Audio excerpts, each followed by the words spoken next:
Hi, I'm glad you could join me. Today I'm going to talk a little bit about how to organize step outs and also all the cards you make or how to organize some things.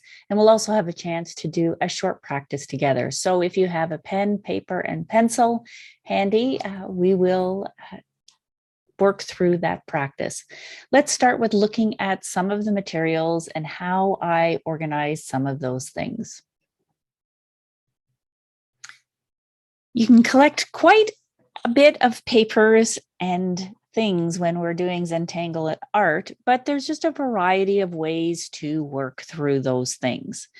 So sometimes I am working in a journal and I just flip the page and I start something new. Sometimes I use what we call a traditional string. This had some pencil lines that I just filled in some of the patterns randomly.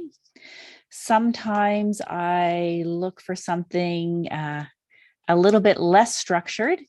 And this one, I started with poke root, and then I decided to put something else behind it. And then I added in holly bell behind that. And then I filled in tipple. So it was just a one step after another with nothing pre-planned. Sometimes I think about something a little bit more structured. In this case, I started with a pencil and then just added some ribbons. But again, the patterns were whatever I thought about at that point. Sometimes it's helpful to have some place to go to for your patterns. What I found really, really helpful for me is to have an old calendar book. So you can get them really inexpensively, especially at the end of the year. And I use this for step outs, starting at the top, adding one step at a time. And then this way, I don't have to know it all in my head. I can come back and find these at any time. The benefit of a calendar book, too, is that it gives me opportunity even to practice some of these, especially if they're new in a bigger format. So I like to do it that way. Sometimes I use little templates like this on a blank paper, or I've cut out a little template like this so that I can use my own blank paper and make my own step outs. The other thing I do keep is a record of my Zentangle pattern, as well as a continuous line for my free motion quilting. As you can see from the back, I make some art quilts also with my Zentangle pieces. And I just kind of keep track of how to do it in a Zentangle way by lifting the pen, and then how to do it if I were sewing, and I would have to do that as a continuous line. So today we're going to do a short practice using Flora and thinking about how to approach a blank card with joy and relaxation. So if you have a pen and paper handy, that would be great. You can use a variety of art cards. They come in different colors, different sizes, different shapes. In a variety of ways. I'm going to use a traditional Zentangle tile and start using the Zentangle method. This will just be a short practice using one tangle. The idea is it can be as many or as few tangles as you like.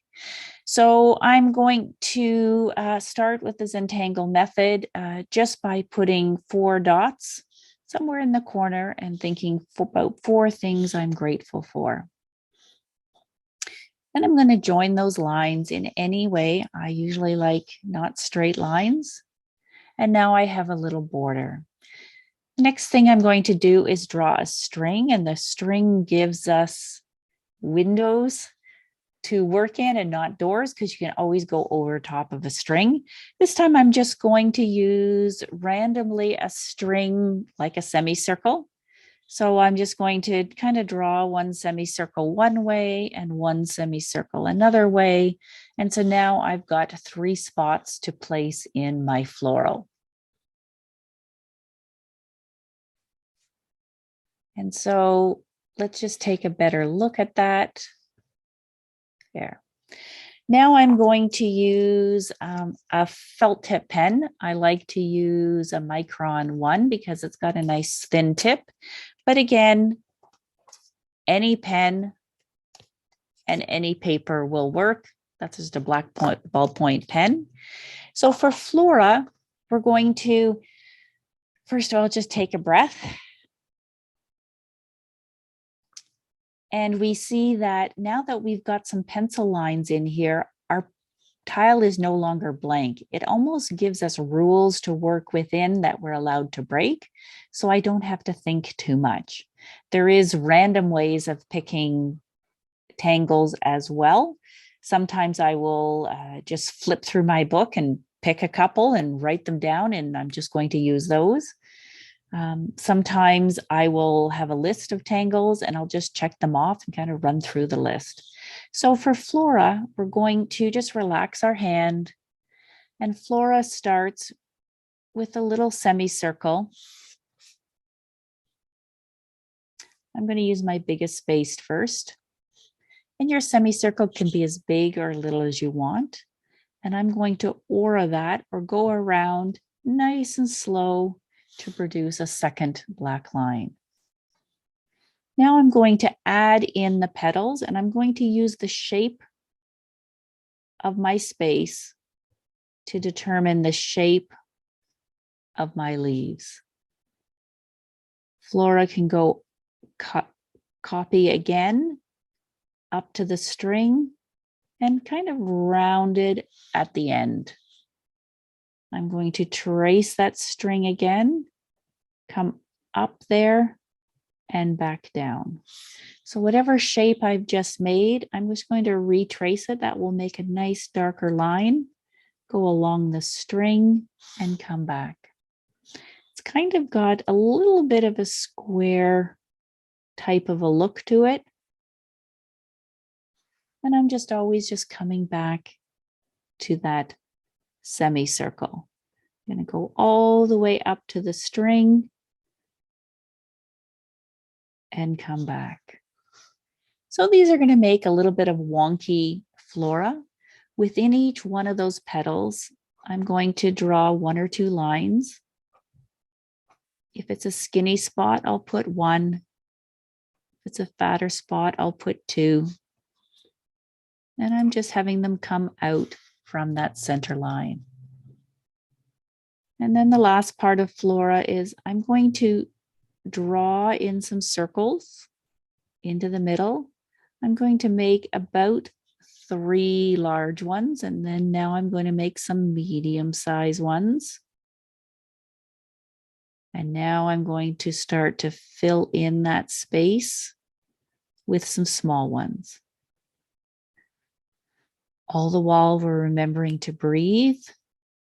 This is a beautiful practice to bring about relaxation and creativity. And I'm just enjoying the little circles that are coming in. And there's my flora.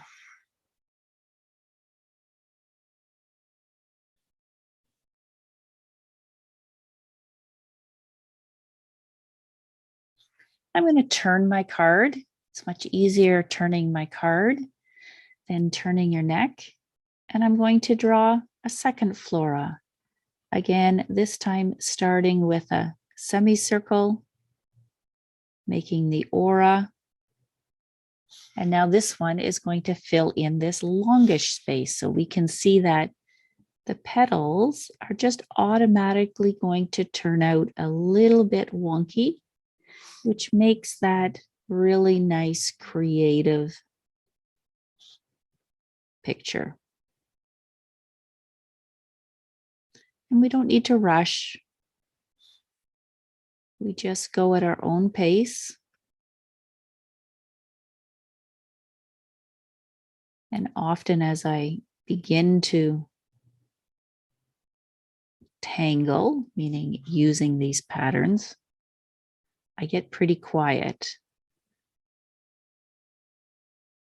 Just because I'm enjoying the drawing of the lines that are appearing on my paper. Next step is I'm going to draw in my little folds into my flora. Again, just always making random decisions, whether it's one or whether it's two, whether they're longer or smaller. And now I'm going to draw in my circles. I'm going to start with a few big ones, medium, and then smaller.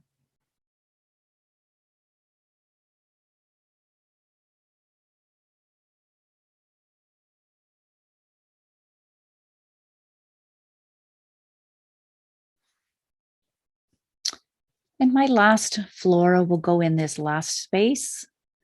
Again, I'm going to put my semicircle on one of the lines. In this case, I think I'm going to put it right here.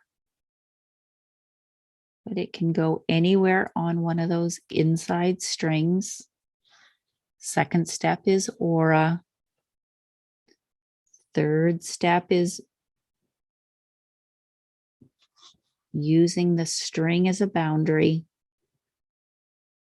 to make the wonky petals.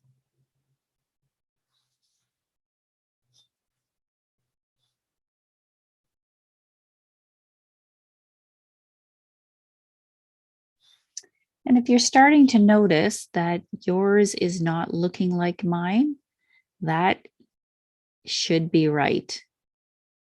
Everyone's art is very unique, and everyone's will look very different.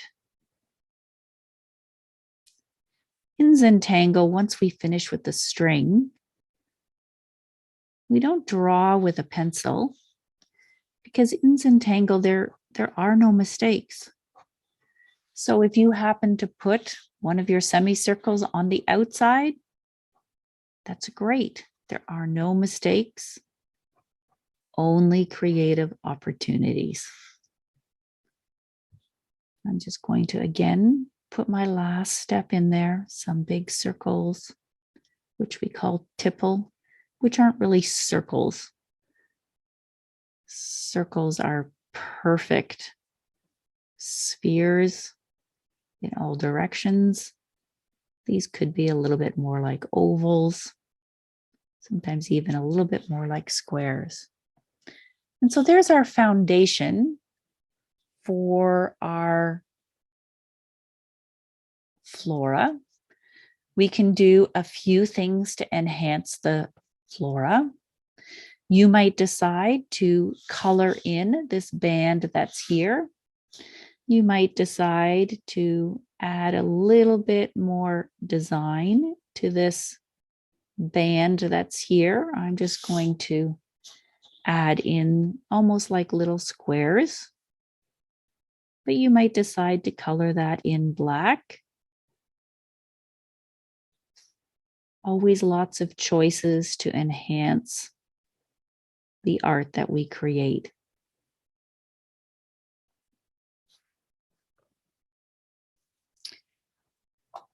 And then one lovely thing that we might want to do is to enhance it with a little bit of shading.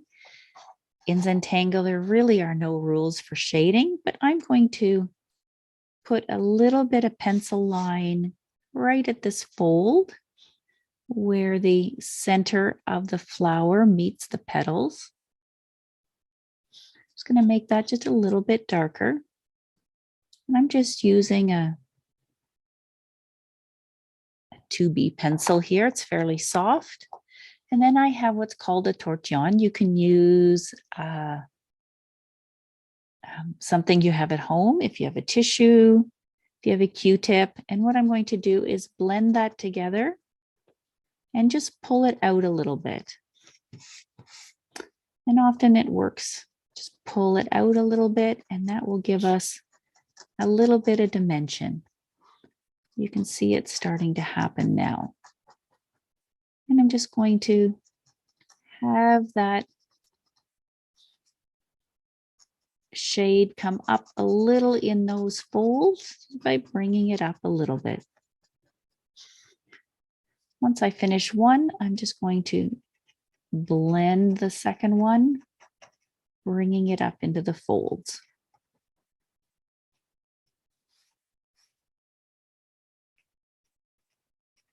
And it can be as light or as dark as you want.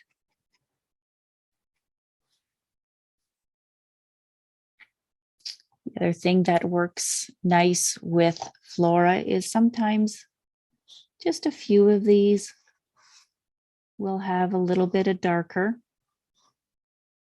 maybe 30%.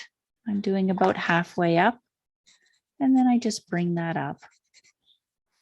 Wherever I've placed that, it's kind of like a little bit of a shadow on a piece of a petal. And then the last thing I'm going to do is if there's any space that was left, I'm just going to make a little bit of shade in there.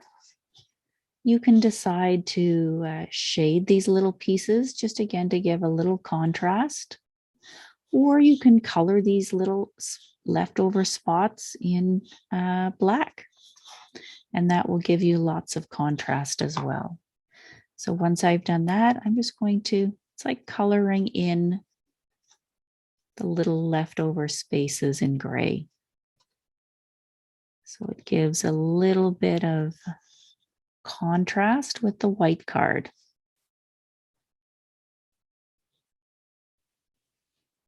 And remembering always to roll your shoulders, relax, breathe.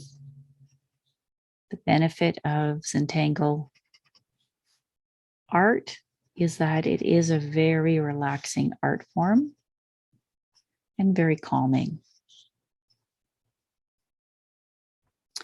It's wonderful to have someone just facilitate your drawing. Then you don't even have to make any decisions at all.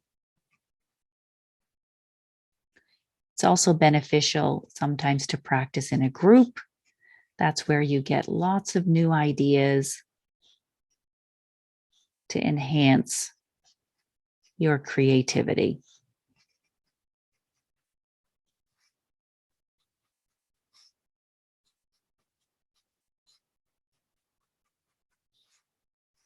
So now I'm just kind of joining up those grays across the top of the flora to make a little bit of a frame here.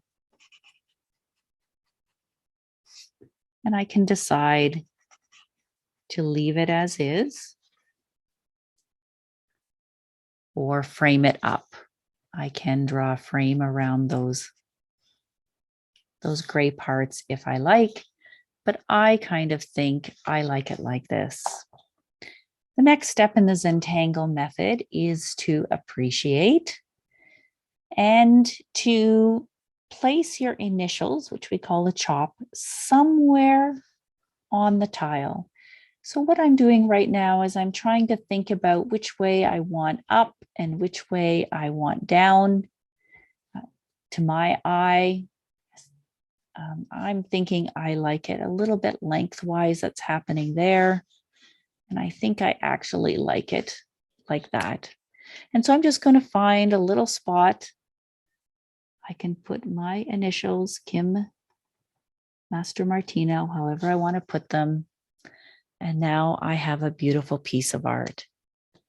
Thank you for joining me today in the practice of Zentangle inspired art and learning a little bit more about how to organize step outs, some tips and tricks of where to place them, as well as what do you do with a blank card. That's never a problem in the Zentangle process.